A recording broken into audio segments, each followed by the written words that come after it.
Jesús en Egipto.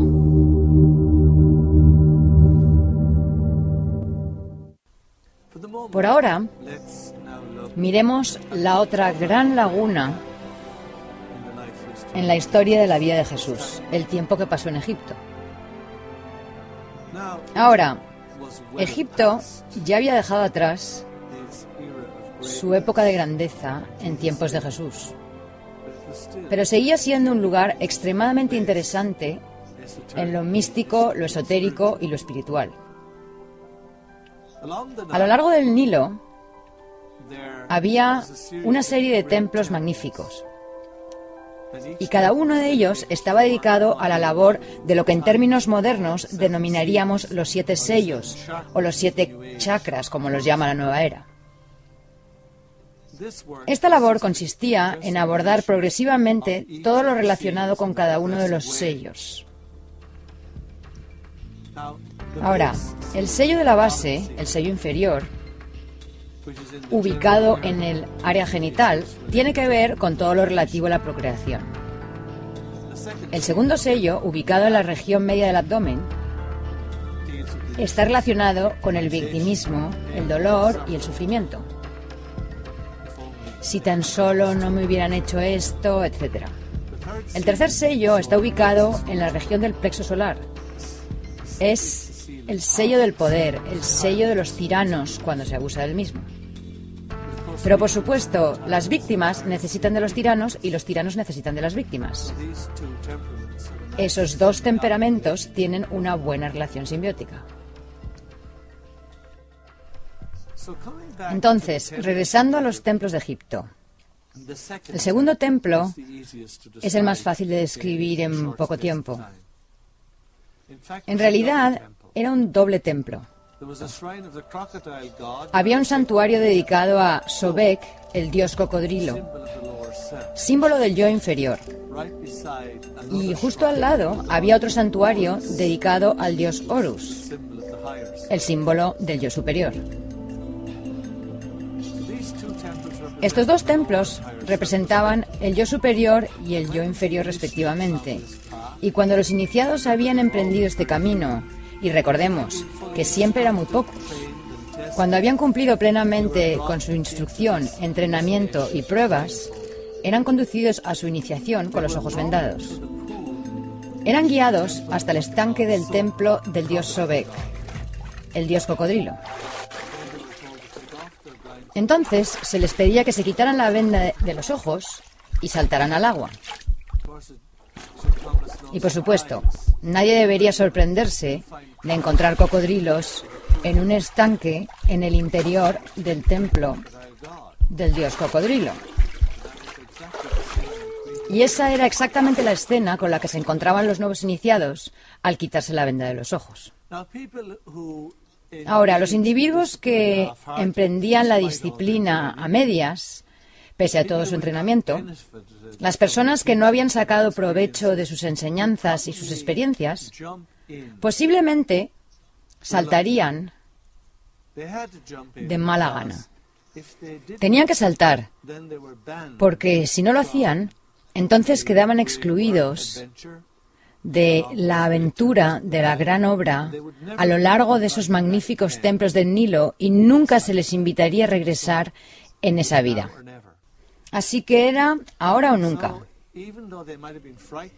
Y aunque pudieran haberse asustado de ver a los cocodrilos en el agua, y aunque se hubieran olvidado de las enseñanzas, saltaban de todas maneras, aunque fuera medias. Así que saltaban, se quedaban en la superficie y pataleaban y salpicaban tratando de espantar a los cocodrilos. Ahora, eso definitivamente no es lo más aconsejable en un estanque de cocodrilos, y la mayoría de esos iniciados perecía en el acto. Era un sistema prolijo, limpio, sin nada que barrer después de la prueba. Sin embargo, los que se sumergían sin reparos y nadaban hasta el fondo del estanque, descubrían que allí había un túnel de unos 4 metros de longitud, completamente oscuro. Pero si confiaban y atravesaban la oscuridad del túnel, en el estanque, veían que conducía a otro estanque, y cuando salían a la superficie del estanque adyacente, situado en el templo de Horus, que estaba al lado, descubrían que allí no había cocodrilos, y que al sobreponerse al temor por su supervivencia en el estanque de Sobek, habían emergido en el estanque del yo superior y habían superado la prueba. Podían pasar a la próxima etapa de su travesía. Trascender los miedos conscientes e inconscientes.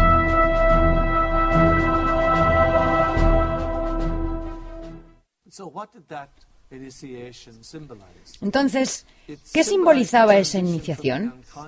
Significaba trascender los miedos inconscientes que nos ponen en peligro, que nos mantienen espiritualmente aislados y que nos impiden progresar. El propósito de todos estos templos era emprender la labor de superar aquello que nos mantiene bloqueados de una manera u otra. Esa ha sido siempre la gran travesía. A veces el camino espiritual ha permanecido en las cercanías de la gran obra. A veces el camino espiritual se ha alejado de ella, como es el caso del cristianismo hoy en día. Pero la esencia del ministerio de Jesús y sus enseñanzas se ajustaba perfectamente al sendero de la gran obra.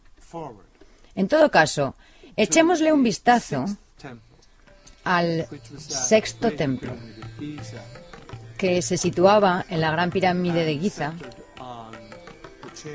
en el centro del recinto que actualmente denominamos la Cámara del Rey, pero que en realidad era el templo de la diosa Nut, la diosa de la tierra. El eje de la ceremonia era un gran sarcófago de piedra que está en ese templo de la diosa Nut. Los iniciados se adiestraban para liberarse de los grandes miedos que nos bloquean, que no nos dejan avanzar en nuestra evolución espiritual. Y el mayor de todos estos miedos, según los antiguos y las escuelas de misterio que los siguieron, el mayor de todos estos miedos es el miedo a la muerte. Todos los demás miedos, afirmaban ellos, se arraigan en ese miedo. Entonces, si podemos eliminar el miedo a la muerte, todos los demás miedos también desaparecerán. Y con ellos desaparece el mayor bloqueo en nuestro progreso espiritual. Así que en Giza, y cabe recordar que la iniciación no siempre se hacía en la gran pirámide, pero en Giza la iniciación consistía en un enfrentamiento simbólico con la muerte. El iniciado llegaba escoltado con los ojos vendados y se le indicaba que se acostara en el sarcófago con la venda en los ojos. Él o ella no sabían lo que iba a suceder, y es muy posible que ni siquiera supieran que había un sarcófago. Los candidatos se acostaban silenciosamente en el interior del sarcófago y encima se colocaba la maciza tapa de piedra. Los iniciados, por supuesto, no sabían si permanecerían ahí una hora, un mes, un año o si esto era para siempre. No sabían si había ventilación en el sarcófago, que sí había. La mayoría de las personas que se sometían a esa disciplina perdían la razón debido a una claustrofobia aguda, a pesar de todas sus instrucciones y enseñanzas. En los primeros momentos todo estaba bien, pero luego empezaban a preguntarse si podrían salir. Y una vez que levantaban las manos para ver si lograban averiguar hasta dónde llegaban las paredes de esa pequeña cámara y si la tapa se podía levantar, entonces, por supuesto, estaban perdidos.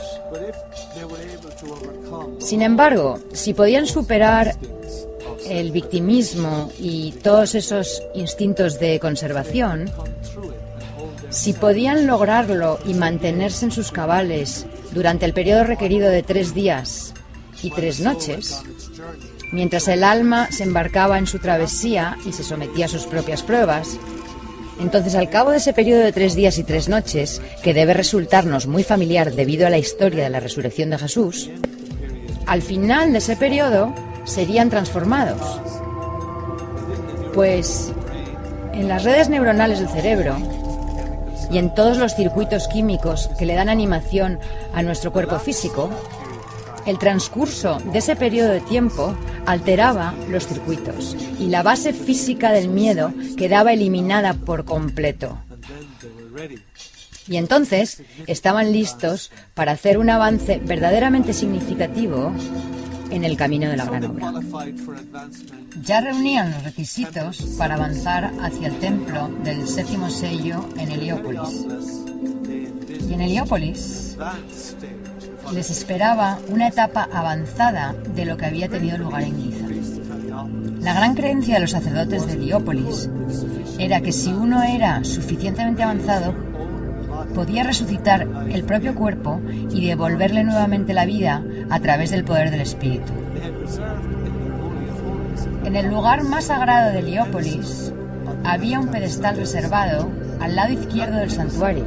Hoy en día ese pedestal está enterrado bajo una espesa capa de polvo de unos 15 centímetros de espesor y es totalmente desconocido. Sin embargo, yo lo he visto en persona.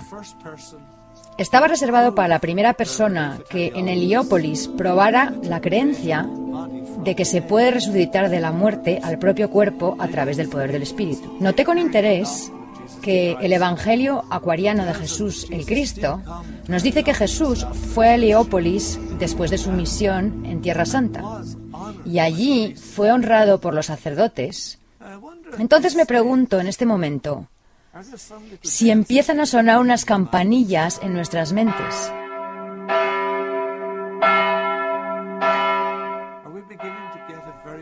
Si estamos llegando a una comprensión muy diferente, tal vez a los primeros indicios de una comprensión muy diferente de cuál fue el verdadero propósito de Jesús durante su ministerio público.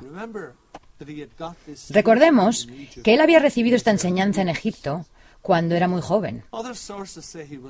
Otras fuentes dicen que estuvo en Heliópolis en su camino de regreso de la India, antes de embarcarse en su misión en Tierra Santa.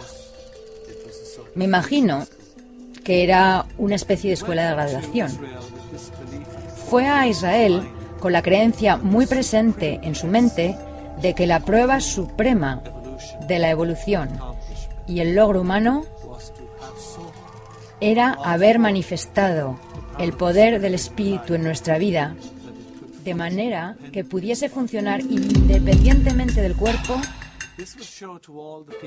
Esto le demostraría a todo el mundo que el gran miedo primordial, el miedo a la muerte, en realidad no era nada.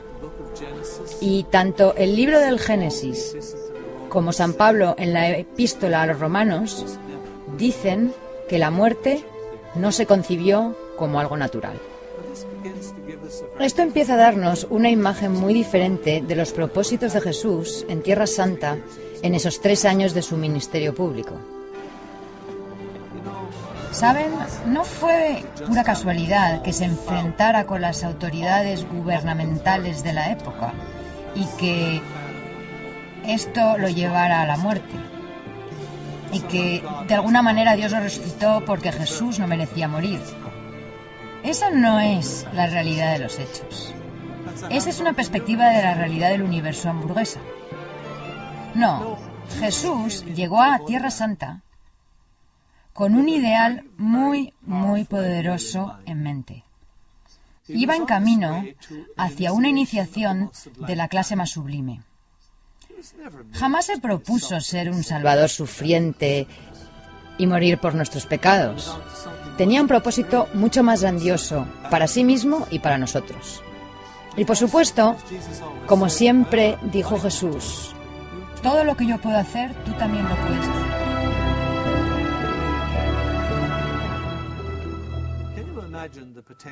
¿Podemos imaginarnos los potenciales para todos nosotros si la muerte, la enfermedad y todos los miedos arraigados en el miedo a la muerte ya no tuviesen la menor validez en nuestras vidas? ¿Qué cambio sería ese para el mundo y sus ideas limitadas? Así que esos años perdidos de Jesús nos hacen sospechar que lo que Él dijo, enseñó y vivió fue muchísimo más de lo que nos permiten creer hoy en día las expurgadas versiones populares de su ministerio y sus enseñanzas que han perpetrado las religiones. Estaba ocurriendo muchísimas más cosas. Se estaban realizando cosas mucho más poderosas. Se estaban cumpliendo muchas otras promesas hoy en día inconcebibles para ustedes y para mí. Veamos algunos de los símbolos que Jesús adoptó de Egipto. Algunos de los elementos más fascinantes relacionados con el ministerio de Jesús en Tierra Santa. Hablemos del bautismo, como el primer sacramento de la Iglesia cristiana. Y lo es. Pero esta es una ceremonia muy antigua. Se remonta miles de años hasta los albores de la antigüedad. Y se basa en la creencia de que el agua era la sustancia primordial que le dio origen a todo lo demás. Supongo que hoy en día debemos reconocer que científicamente eso no está lejos de la verdad. En esta ceremonia, después de la instrucción y preparación, el candidato era conducido a un estanque de agua y se lo sumergía en el agua. ¿Qué simbolizaba eso? En nuestro léxico moderno, simbolizaba que se estaba reciclando. Regresaba a la sustancia primordial de la cual había surgido originalmente el agua. Y luego, al emerger del agua, resurgía a un nivel de vida completamente nuevo.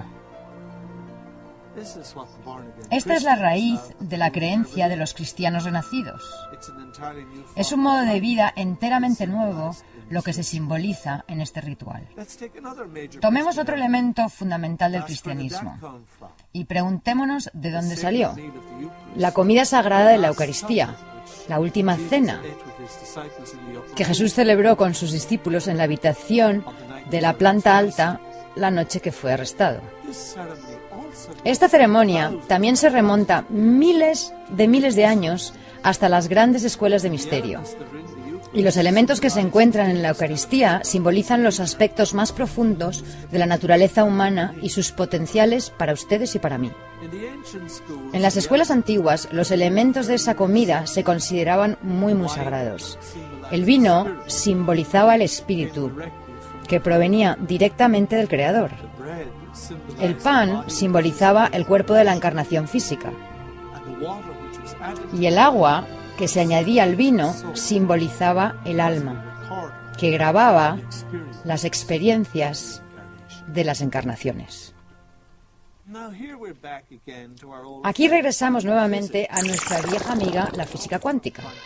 Gracias a la física cuántica, sabemos que cualquier cosa que aceptamos y creemos verdadera, sincera y profundamente, y aquello en lo que nos enfocamos, la atraemos infaliblemente a nuestra vida. La Eucaristía, o esta comida sagrada de pan, agua y vino, era la profunda ceremonia destinada a unificar el espíritu, esta alma y este cuerpo y transmutarlos exactamente como lo enseñó Jesús. Los 7 sacramentos, de hecho, eran profundos ritos de iniciación, tal como se celebraban en un principio. ¿Se celebran así ahora? Lamentablemente, casi nunca.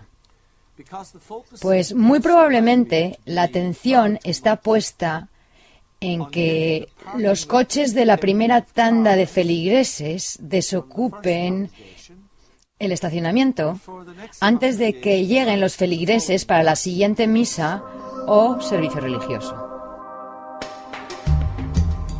Los ritos y símbolos sagrados que usaba Jesús procedían de las escuelas egipcias de misterio. Bajo estas circunstancias, estos ritos no se pueden hacer hoy con el poder que tenían antes. Sin embargo, nos basta con saber que en esas ceremonias y rituales que se celebraban en tiempos de Jesús, sucedía mucho más de lo que pudimos suponer. Y si en la actualidad no son tan poderosos como lo fueron en aquel entonces, es porque tuvimos que encajarlos en marcos de tiempo y moldes con los que no son compatibles. Veamos otro ejemplo, la cruz. La cruz actualmente se ha identificado con el cristianismo. Hoy es el símbolo de Jesús mismo. Pero por supuesto, la cruz es mucho más antigua que el cristianismo. Formaba parte de la tradición de las escuelas de misterio. ¿Qué simbolizaba en aquel tiempo? Simbolizaba la armonía de lo vertical y lo horizontal, de lo trascendental y lo inmanente, de los reinos del más allá y los reinos de aquí y ahora en este plano. El símbolo del crucifijo en el cristianismo tradicional, y recuerden que el crucifijo no es la cruz. El crucifijo rememora la pasión y la muerte de Jesús. No fue de ninguna manera su objetivo principal. Entonces, ¿por qué hemos llegado a venerar este símbolo de una muerte horripilante? Venerar el crucifijo es lo mismo que si hoy en día veneráramos a una silla eléctrica como símbolo de ejecución y pusiéramos su imagen en nuestros altares o la colgáramos de una cadena alrededor de nuestro cuello. Fue el emperador Justiniano II quien recién en el año 629 decretó que el crucifijo debía reemplazar a la cruz desnuda, que de hecho era una representación más exacta de la antigua fe proveniente de Jesús y de mucho tiempo antes. De hecho, la cruz es uno de los símbolos religiosos más antiguos y universales, uno de los más comunes y más difundidos, y se remonta a tiempos muy anteriores al cristianismo. Actualmente, en los yacimientos arqueológicos del antiguo Cercano Oriente y de la India, en verdad en el mundo entero, los arqueólogos han desenterrado imágenes de la cruz en toda clase de culturas. ¿Qué simbolizaba en esas culturas antiguas? Sin duda, no simbolizaba una ejecución o una crucifixión, porque eso no existía en la mayoría de esas culturas. Simbolizaba la armonización de lo vertical con lo horizontal, la armonización de los planos que existen más allá de este plano material con este plano físico aquí abajo.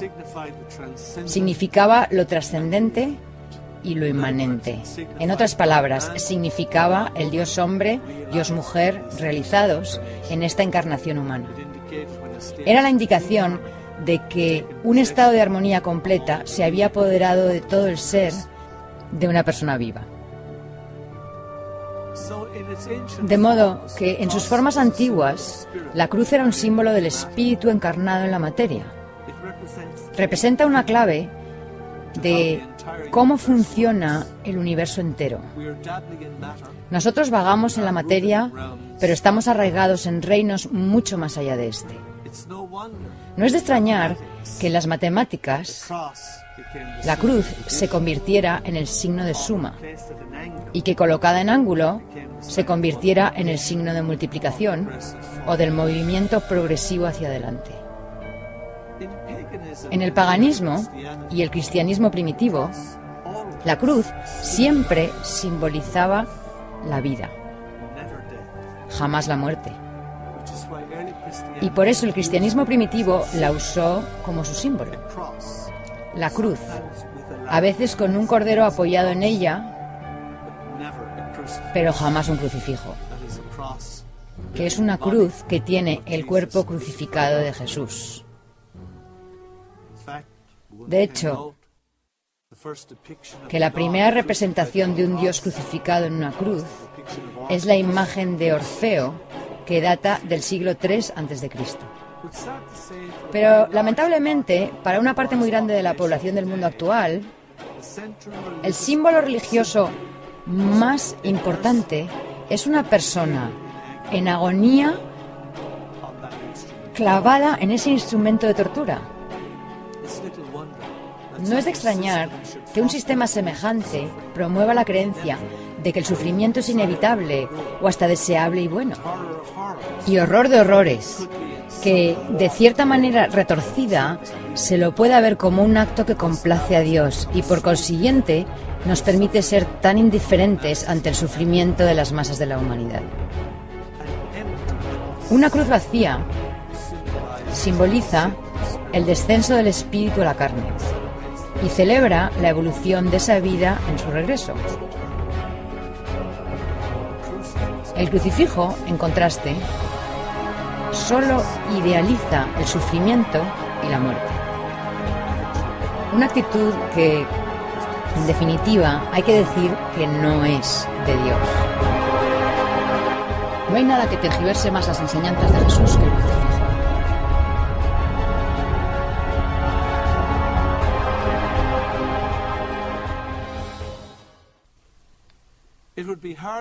Sería difícil encontrar otro símbolo que tergiverse las enseñanzas de Jesús tanto como lo hace el crucifijo.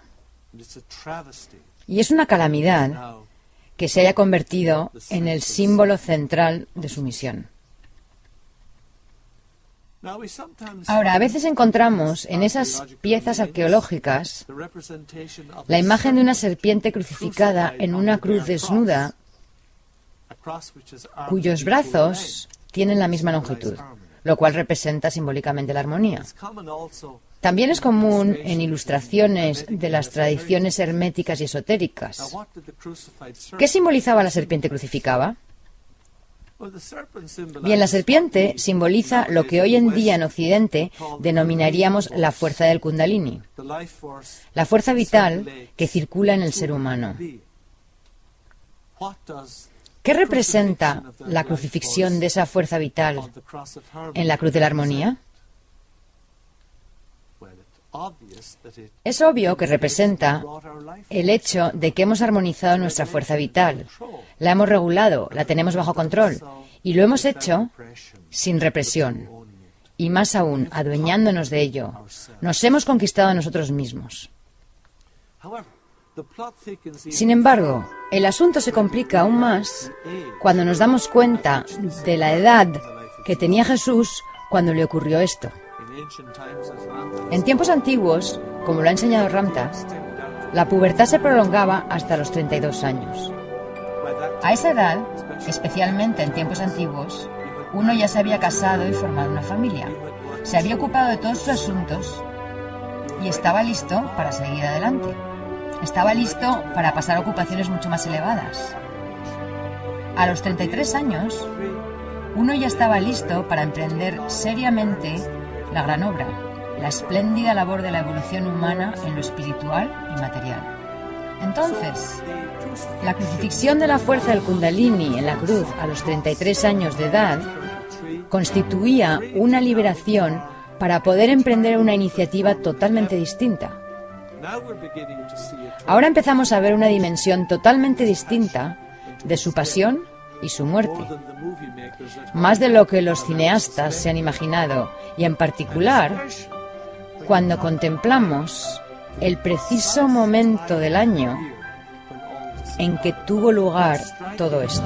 Es impactante el gran número de festividades importantes de diferentes culturas que se celebran alrededor de la misma fecha en que ocurrió este suceso en la vida de Jesús. Obviamente tenemos la Pascua en la tradición judía, tenemos también la gran fiesta iraní del año solar, Nowruz, tenemos Maimuna en el mundo árabe y, por supuesto, después de la época de Jesús, tenemos la Semana Santa. ¿Por qué se juntan todas estas festividades importantes en ese preciso y particular momento del año? ¿Cuál es ese periodo? Es el equinoccio de primavera. ¿Por qué habría de ser tan especial? El Evangelio de Judas fue descubierto a finales de los años 70 y se dio a conocer al mundo en abril de 2006, luego de que la única copia existente en estado de gran deterioro fuera restaurada. Este documento, que data de la segunda parte del siglo II, confirma el mismo mensaje. 3 días antes de la Pascua judía, Jesús le pidió a Judas que lo entregara a las autoridades a una hora muy precisa. Fue deliberadamente planeado. Él estaba pasando por una gran iniciación que fue deliberadamente planeada y calculada hasta el último detalle.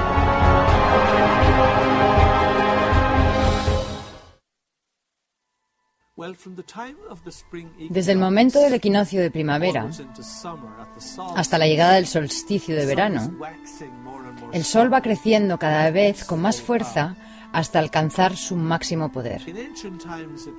En tiempos antiguos se estimaba que era un momento inmensamente propicio cuando las fuerzas de la naturaleza estaban a favor de cualquier iniciativa que se emprenda, cualquier comienzo nuevo, y especialmente cualquier cosa que tenga que ver con una nueva calidad de vida, crecimiento y resurrección. Si somos jardineros, se nos aconseja que plantemos cuando la luna está creciendo, no cuando está menguando. Y los antiguos nos aconsejaban que emprendiéramos cualquier tarea importante cuando el sol estaba creciendo. Es decir, desde el equinoccio de primavera hasta el solsticio de verano en junio. Las 4 grandes festividades del mundo antiguo, particularmente entre los druidas, se repartían entre los solsticios y los equinoccios. El cristianismo ha reemplazado todos estos festivales paganos con equivalentes religiosos. Paralelismo entre las enseñanzas de Jesús y otras fuentes antiguas.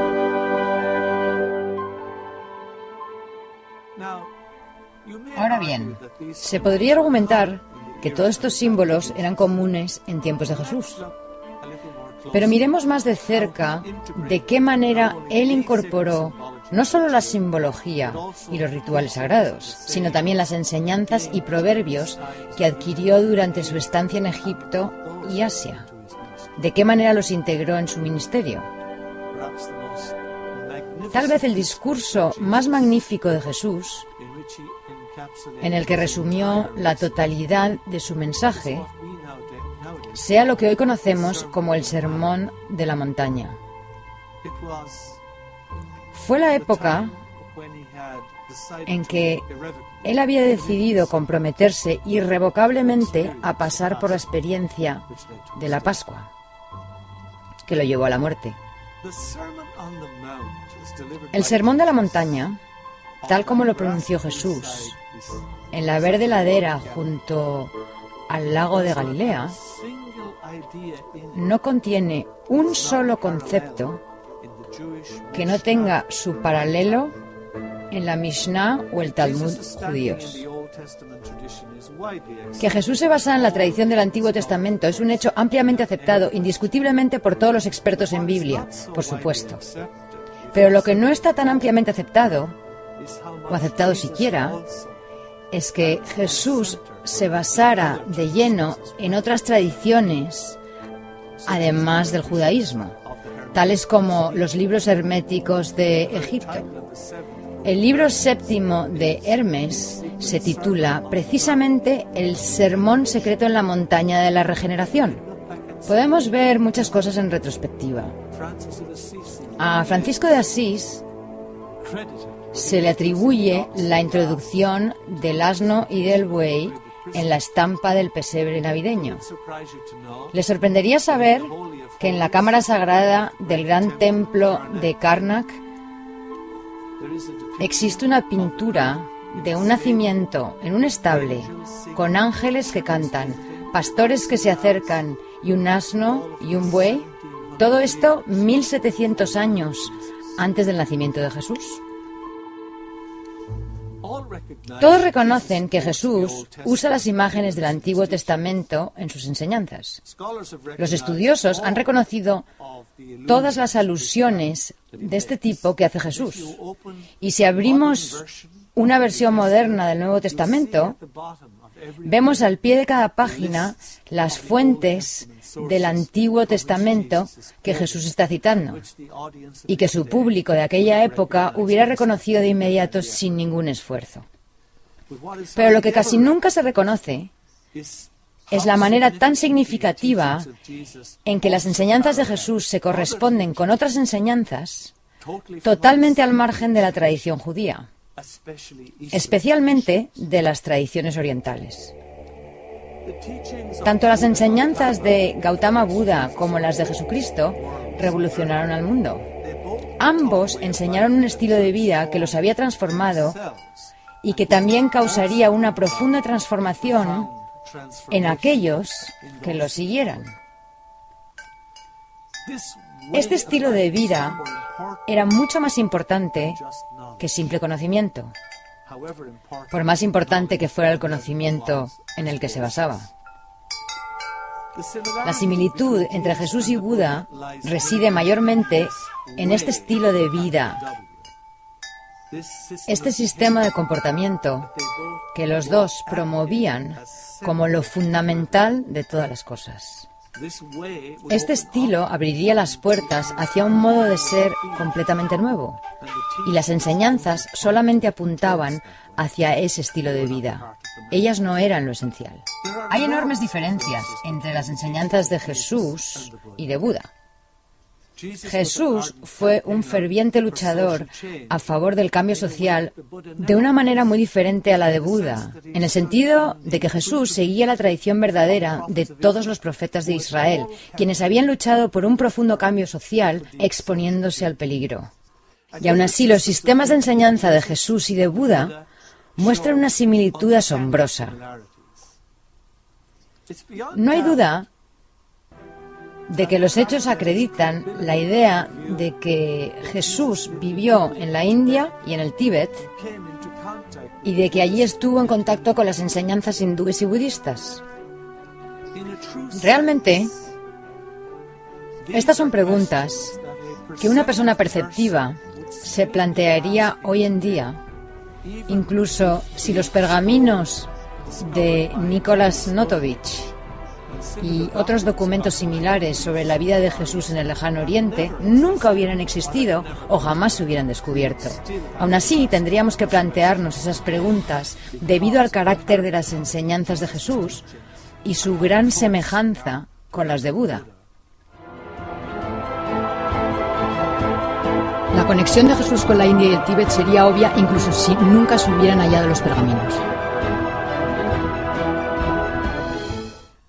Jesús no acostumbraba normalmente a citar a los profetas judíos por su nombre, y no hace falta decir que nunca citó al Buda por su nombre. Pero incluso si Jesús jamás mencionó el nombre de Buda, sería una sorpresa el hecho de que algunas de las parábolas más famosas de Jesús se encuentren también en los escritos de Buda de unos 550 años antes. La famosa parábola del sembrador, que figura en los 3 evangelios sinópticos, los de Mateo, Marcos y Lucas, cuenta que un sembrador lanzó su semilla y que ésta cayó en diferentes tipos de suelo con diferentes resultados. Buda contó esto 500 años antes. La parábola del tesoro en el campo también se encuentra en los escritos de Buda, igual que la advertencia de que aunque el cielo y la tierra han de pasar, sus palabras no pasarán jamás. La frase de Jesús acerca de lo fácil que es ver la paja en el ojo ajeno y lo difícil que es ver la viga en el propio, que está en San Lucas capítulo 6, también figura en las enseñanzas de Buda. Él dice, es más fácil ver las fallas de otros que las propias. Las fallas de los otros se ven fácilmente, pero las propias fallas son difíciles de ver. Eso es del Udana Varga, sección 27. Y la recomendación de Jesús de tratar a los demás como queremos que ellos nos traten también se encuentra en las enseñanzas de Buda. Jesús dijo que todo el que mira a una mujer deseándola ya ha cometido adulterio con ella en su corazón. Buda dijo: no cometas adulterio. La ley se quebranta incluso al mirar a la esposa de otro hombre deseándola en la mente. En el hinduismo, Krishna dice: yo soy la letra A, yo soy el principio y el fin. Mientras que en el libro de las revelaciones cristiano, Jesús el Cristo dice: yo soy el alfa y la omega. Tanto Krishna como Jesús les dicen a sus discípulos que vivirá con ellos y ellos vivirán en él. Dice Jesús en el Evangelio de Lucas: si alguien te hiere en la mejilla, preséntale también la otra. Lucas capítulo 6. Buda da exactamente el mismo consejo en el libro Majjhima Nikaya, verso 21. Jesús dijo: ama a tus enemigos, haz bien a los que te odien, bendice a los que te maldicen, ruega por los que te difamen. Buda dijo: el odio jamás cesará en este mundo por medio del odio, sino por medio del amor. Esa es una verdad eterna. Vence a la ira con el amor, vence al mal con el bien, vence al avaro con la generosidad, vence al mentiroso con la verdad. Jesús dijo: lo que dejasteis de hacer con uno de estos más pequeños, también conmigo dejasteis de hacerlo. Mateo 25. Y Buda dice: si no os cuidáis los unos a los otros, ¿quién os cuidará? Aquel que cuidaría de mí debería cuidar de los enfermos. La imagen de la casa mal construida, así como la falta de sentido de los baños rituales de purificación, es común a ambos. Tanto Buda como Jesús fueron acusados de vivir lujosamente, ya que nunca practicaron un ascetismo riguroso, pues ellos sabían que lo que necesitaba disciplina en el ser humano no es el cuerpo, sino la mente. Por lo tanto, no tiene sentido castigar al cuerpo. Otras parábolas de Jesús no provienen de los dichos de Buda, sino de las tradiciones hindúes anteriores a la época de Jesús, entre ellas la que dice que si tuviéramos la fe del tamaño de un grano de mostaza, podríamos mover montañas. Mover montañas era un lenguaje común de las grandes escuelas de misterio. Y en una ocasión que nos recuerda a las bodas de Caná, Buda y sus discípulos fueron invitados a una boda. Y en vez de acabarse la comida, a medida que los invitados se la comían, cada vez había más. Y alcanzó para alimentar a la multitud que finalmente se presentó a la fiesta. La historia de la ofrenda de la viuda en Marcos 12 tiene una copia exacta en las enseñanzas de Buda. De hecho, la descripción es tan similar que sería casi imposible sostener que ambas historias se crearan independientemente. Jesús a menudo hablaba con desaprobación de los que estaban sedientos de milagros y también lo hacía Buda. Cierta vez, Buda se encontró con un yogui que había estado concentrándose intensamente durante 25 años para aprender a caminar sobre el agua, sin resultados visibles. Buda le preguntó por qué había malgastado su tiempo en esa nimiedad si con una pequeña moneda el barquero lo hubiera cruzado a la otra orilla del río.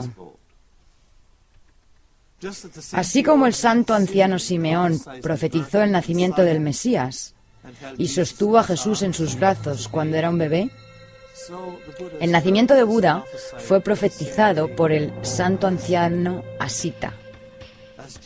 Así como Jesús se perdió en el templo y lo encontraron hablando con los doctores de la ley, Buda tomó un rumbo desconocido y se sumió en la contemplación antes de que su familia volviera a encontrarlo. Los dos empezaron a predicar a los 30 años y los dos tuvieron 12 discípulos. Los dos convocaron a su primer discípulo mientras estaba sentado debajo de una higuera. Los dos tuvieron un discípulo favorito y uno que los traicionó. ¿Hace falta que siga? A.J. Edmonds, por ejemplo, sostiene que en los evangelios cristianos hay 112 paralelismos con las enseñanzas de Buda. ¿Es esto casualidad? Desde otro punto de vista, encontramos similitudes asombrosas entre las prácticas católicas, budistas e hindúes, el rosario, la veneración de reliquias, las prácticas ascéticas, la ceremonia del bautismo, la ceremonia de la confesión de los pecados, los sacerdotes célibes, etc. Todo esto es de origen hindú. Hay un gran parecido entre las principales prácticas del catolicismo y las del budismo tibetano.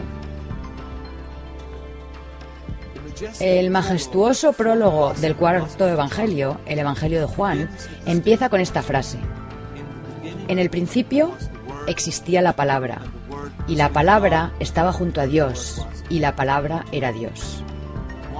¿Y qué dicen los Vedas? En el principio existía Brahma, y con él estaba Vak, o la palabra, y la palabra era Brahma. Una cita exacta, de varios siglos atrás. ¿Podemos sostener todavía que es imposible que Jesús haya vivido en la India? El hecho es que gran parte de las enseñanzas de los maestros de las religiones primitivas pertenecieron, en primer lugar, a la tradición oral de las diferentes religiones mistéricas, antes de pasar a la forma escrita. A la luz de todas las similitudes entre las enseñanzas de ambos maestros, ¿no es una tragedia que las religiones que se formaron en torno a esas enseñanzas se convirtieran en el núcleo de la gran división cultural que hoy existe entre Oriente y Occidente y que constituye uno de los obstáculos principales y más difíciles de superar a los que se enfrenta hoy en día la humanidad? Así que, evidentemente, la persona y el mensaje de Jesús cobran una perspectiva totalmente diferente cuando consideramos la información que surge de esos dos grandes periodos velados de su vida. De la infancia de Jesús, los evangelios solamente mencionan el incidente en el templo cuando tenía 12 años, y luego narran los últimos 3 años de su ministerio, antes de su muerte. La mayor parte de la vida de Jesús se desconoce totalmente en los evangelios.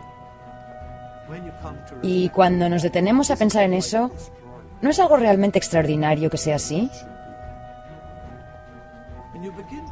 Y nos preguntamos cuántos intereses políticos, cuánto control sobre la mente de las personas supuso el intento de comprimir la grandeza del verdadero Jesús dentro de los miserables moldes en que lo conocemos y en los que no encaja en absoluto.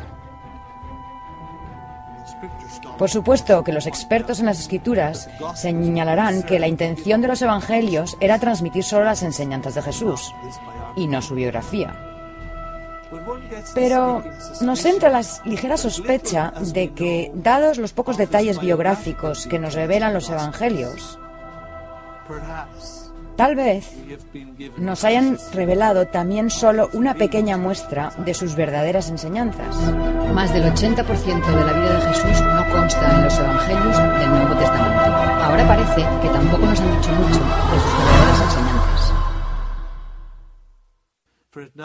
Pues ahora parece ser que lo único que contiene el Nuevo Testamento son sus enseñanzas públicas. Y lo que ahora sospechamos es que imitar lo que hizo Jesús y la tecnología, y uso esa palabra deliberadamente, la tecnología y la habilidad para lograrlo, si bien estaban destinadas a la larga a todos nosotros, su mayor parte se guardó celosamente en secreto y nunca se transmitió a la tradición cristiana. Uno de los nombres predilectos con que la tradición cristiana llamó a Jesús fue el león de la tribu de Judá. Y como dijo cierta vez la gran escritora de novelas detectivescas y piezas teatrales sobre temas religiosos de mediados del siglo XX, Dorothy L. Sayers, al escritor C.S. Lewis: me temo que al león de la tribu de Judá le han quitado las garras y lo han convertido en un animal doméstico adecuado para los curas amargados y las tías solteronas. Porque en vez del ser grandioso y extraordinario que emprendió una magnífica travesía de evolución humana y espiritual de una profundidad sin igual, nos han dejado solo con la imagen del Salvador doliente que subió a duras penas la cuesta del Calvario cubierto de sangre solo para ser clavado en una cruz. Y lo único que podemos articular como respuesta es golpearnos en el pecho en señal de dolor, culpa y arrepentimiento. Y cuanto más nos hundimos en esa culpa, más favorables nos volvemos a los ojos de Dios, según nos dicen. Es hora de que nos alejemos de todo eso. Porque el mensaje de Jesús nunca consistió en ganar puntos ante la mirada de Dios por haber obrado bien, ni sufrir el castigo por haber obrado mal. Más bien, se trató de alcanzar una profunda transformación interior. Y por desgracia, hemos perdido las claves para lograrlo. Así que el kit de la cuestión no es una religión, sino una tecnología. Ahora tenemos un entendimiento muy diferente de en qué consistió realmente la vida de Jesús. Descubrimos que el Nuevo Testamento no contiene nada acerca de la mayor parte de su vida. Vivió en Egipto entre 2 y 8 años. A los 12 años partió a la India y llegó allí a los 14. Pasó 6 años en las ciudades sagradas. Y luego continuó sus estudios en las montañas del Himalaya, Nepal y Cachemira, donde pasó otros 6 años estudiando con los grandes maestros.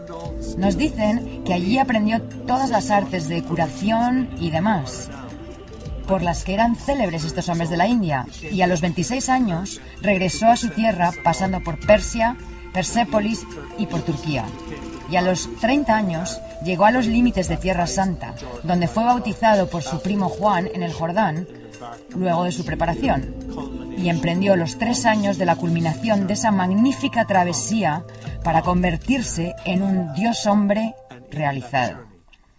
Y en esa travesía, Él quiso dejarnos un sendero para que nosotros pudiéramos seguirlo e imitarlo. Ahora su ministerio se ve muy diferente, ¿no es verdad? Ahora que entendemos un poco acerca del trasfondo de los símbolos, rituales y prácticas pertenecientes a los credos de las culturas y los maestros con los que él estuvo tan vinculado.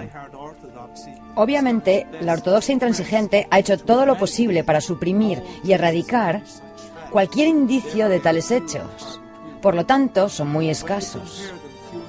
Pero aunque indudablemente sean escasos, cuando se los compara con la obra de Jesús y se ve la gran profundidad que aportan a todo lo que Él enseñó y lo que Él fue, empiezas a sentir, finalmente me estoy acercando a las respuestas que llevo buscando tanto tiempo.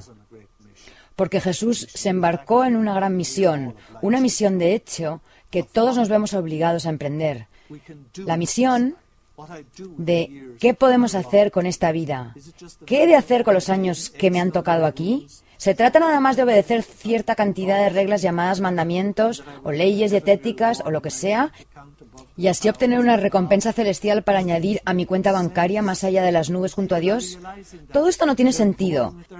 Y la gente se está dando cuenta de eso. Están volviendo la espalda, las iglesias se están vaciando.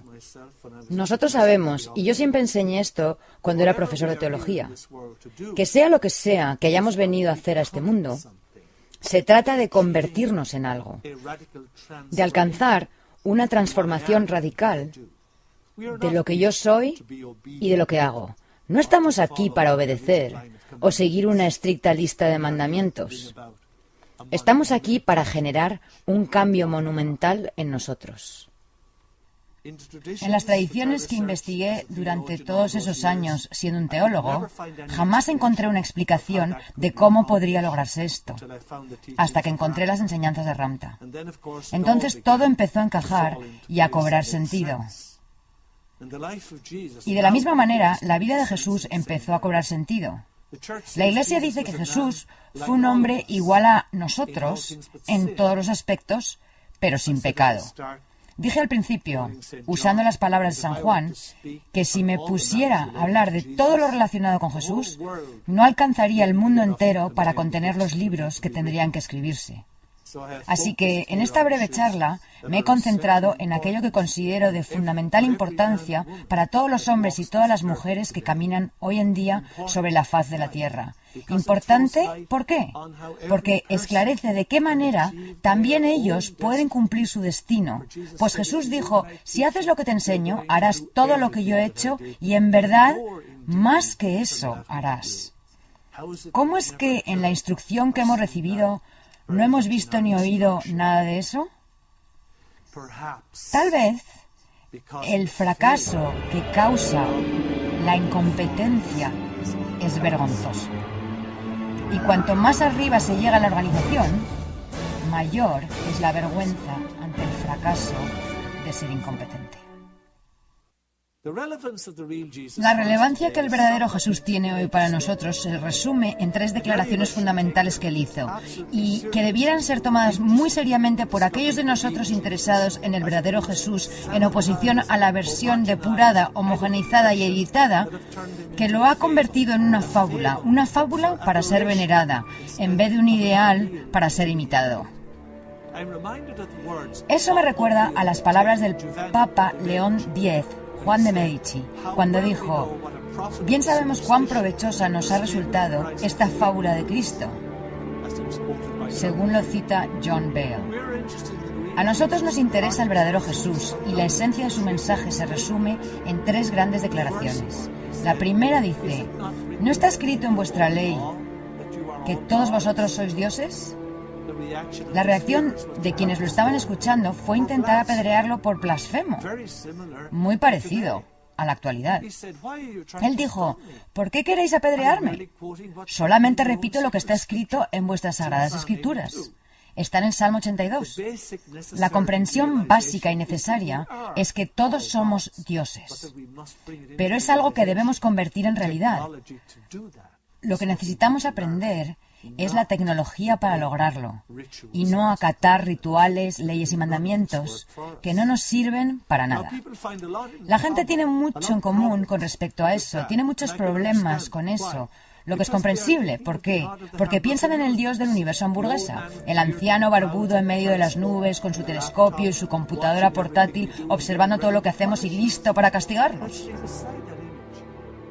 Dejemos a un lado esa imagen, pasemos al Dios creador, el origen de todas las galaxias, las estrellas y todo lo que existe en todos los planos que están por encima de este plano miserable. ¿Somos ese Dios? Sí. ¿Somos ese Dios ahora mismo? No.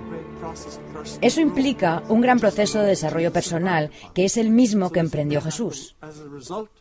Y es como resultado de ese proceso que nos convertimos en la manifestación de lo divino en el hombre o la mujer. Sí. Entonces, somos lo que Jesús dijo que podríamos llegar a ser. En primer lugar, Él dijo, todos vosotros sois dioses. ¿Significa eso que nosotros somos el Dios creador sentado sobre una nube en el piso superior del universo hamburguesa? No. ¿Significa que somos Dios en el sentido de que Jesús es Dios? No, porque Jesús ha manifestado esa vida divina en sí mismo. Y eso es algo que nosotros aún no hemos hecho. Marcos capítulo 11, versículo 24. Cuando pidas algo en la oración, cree que ya lo has recibido y lo obtendrás. Ahora bien, ¿es así como oramos? No. De hecho, apostaría a que nunca nos han enseñado a orar de esa forma. En lugar de eso, lo que decimos es, oh Dios, soy un miserable pecador, humilde, indigno e inservible. Soy un gusano, un hombre insignificante, una mujer insignificante. Por favor, ten piedad y misericordia de mí. Ayúdame, te lo ruego. Gracias a la física cuántica, sabemos que aquello que imaginamos es exactamente lo que somos, exactamente lo que nos convertimos. Lo que guardamos intensa y profundamente en nuestra mente, lo atraemos hacia nosotros indefectiblemente. Así que si oramos de esta manera, ¿es de extrañar que el mundo esté en el estado en el que se encuentra actualmente? Jesús dijo, no, si quieres ser algo, si quieres riqueza fabulosa, si quieres rogar por una salud perfecta, debes convertirte absolutamente en la riqueza fabulosa y en la salud perfecta primero en tu imaginación. De otro modo, no puede ocurrirte. Si quieres curarte, debes saber que tienes una salud perfecta, incluso si tu cuerpo está atormentado de dolor.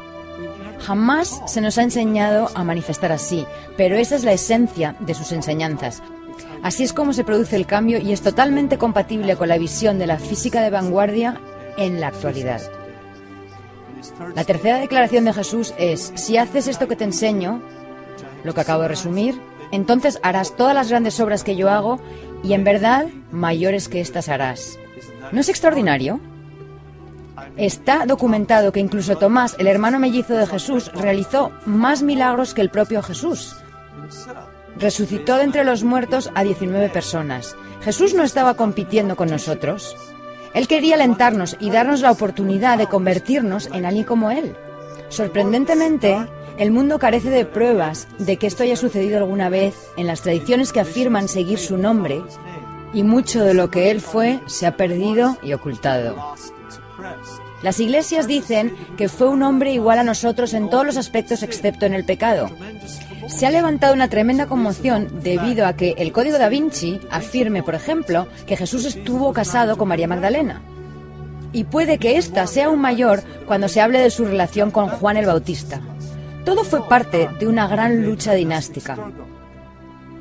La existencia del hermano gemelo de Jesús, Judas Tomás, ha querido ser exorcizada por completo de la historia de la humanidad.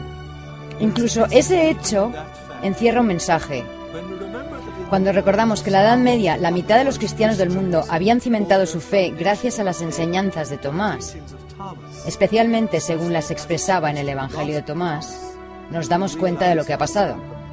Porque todo rastro de ese cristianismo, más de la mitad de todos los cristianos del mundo en esa época, ha sido erradicado y sustituido con el Jesús de Yom Kippur. La persona sufriente que vino a soportar el tormento y la muerte en la cruz para aplacar la venganza del Dios despiadado del universo hamburguesa.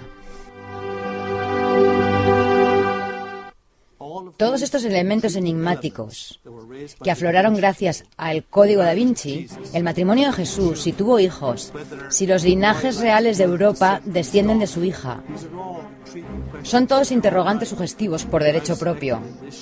Lo que yo he seleccionado para esta breve charla es el aspecto emblemáticamente importante de Jesús, que hasta ahora, por lo menos, no ha salido en primera plana. Cómo Jesús se convirtió en un Cristo y cómo ustedes y yo podemos imitarlo. Donde Jesús dice, si haces lo que te he enseñado, harás todas las obras que yo hice, y en verdad mayores que esas harás. Juan usa la palabra obras en ese sentido técnico para referirse a milagros. ¿No es asombroso? Jesús quiere que desarrollemos nuestro propio potencial. Él no es un ídolo al que debemos venerar. La Iglesia ha dividido a Jesús en dos. Debajo de la línea divisoria hay características suyas que se nos permite imitar. Amar al prójimo, hacer bien a quien nos odia, ofrecer la otra mejilla, etc. Pero por encima de esa línea hay características de Jesús que se han convertido en tabú para nosotros. Están en una zona prohibida. No nos corresponde multiplicar panes y peces. No nos corresponde curar con un solo roce. No nos corresponde resucitar a los muertos. No nos corresponde crear la realidad a la que nos hemos enfrentado todos los días. ¡Por Dios! Pero cuando vemos a Jesús desde una perspectiva más amplia y lo liberamos de la prisión y los moldes de Yom Kippur, vemos que eso es exactamente lo que tenemos que hacer. Porque Jesús dijo que todo lo que Él hizo, también nosotros podemos hacerlo y aún más. Y además, que nos corresponde hacerlo. No es una blasfemia, no es un acto de arrogancia que merece el castigo. Pues la vida divina está dentro de nosotros. El reino de los cielos, como Él dijo repetidamente, está dentro de todos nosotros. Nosotros somos los hijos de Dios y sus herederos. Así que debemos alejarnos de Yom Kippur para ver al verdadero Jesús. Y tenemos que darnos cuenta de que jamás se supuso que Él fuera un ídolo de veneración, sino un magnífico ideal para que lo imitemos, de modo que podamos convertirnos en el ser que Él nos enseñó.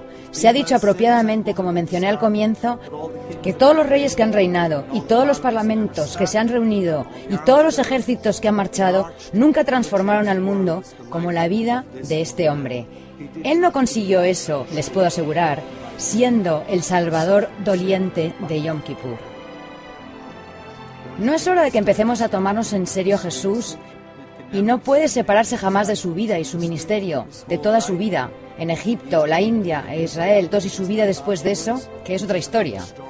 Parte de la historia es la historia de su vida familiar, que incluye el relato de Judas Tomás, quien dejó por escrito las enseñanzas secretas de Jesús, que serán el tema del próximo volumen de esta serie. También está el tema de su relación con María Magdalena, que también trataremos en los siguientes volúmenes de esta serie. Las enseñanzas secretas, tal como las recoge Tomás, nos muestran que nuestro propósito aquí no consiste en aplacar al Dios vengativo de Yom Kippur. Tampoco consiste en ganar puntos para que Dios los anote en el libro de la vida. Más precisamente, se trata de adquirir el conocimiento de la tecnología que permitirá que se manifieste en este mundo lo que realmente somos, el espíritu de los planos superiores de existencia, que se pondrá de manifiesto en nuestro cuerpo y en el mundo de la materia para que así podamos caminar como lo hizo Jesús, como Dios mujer y Dios hombre realizados, y toda la creación responderá a nuestra voluntad.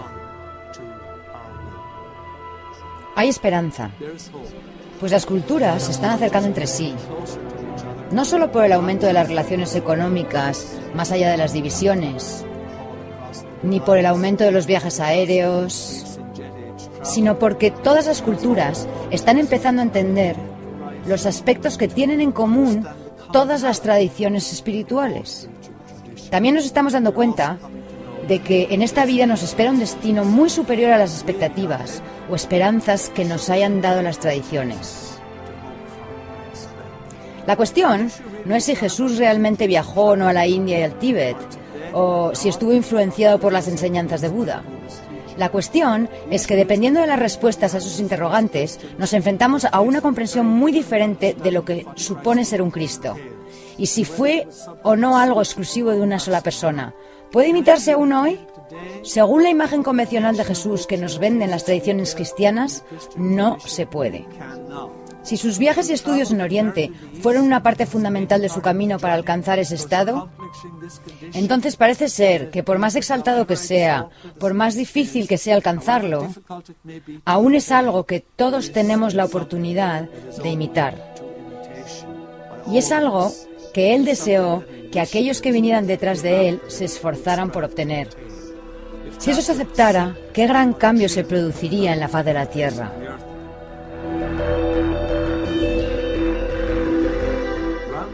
Las enseñanzas de Ramtha, conjuntamente con lo que he estudiado a lo largo de mi vida en miles de obras, en todas las principales lenguas europeas, tanto modernas como antiguas, me han confirmado que las religiones cristianas no son portadoras, tal como ellas afirman, de la revelación de un mensaje anteriormente desconocido.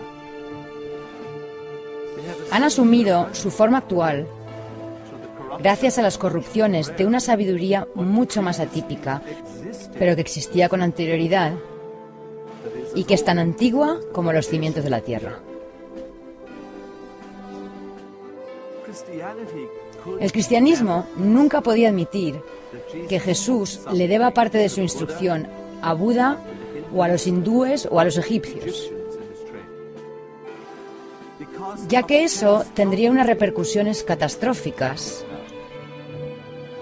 en la forma que ha adoptado el cristianismo gran parte de su existencia.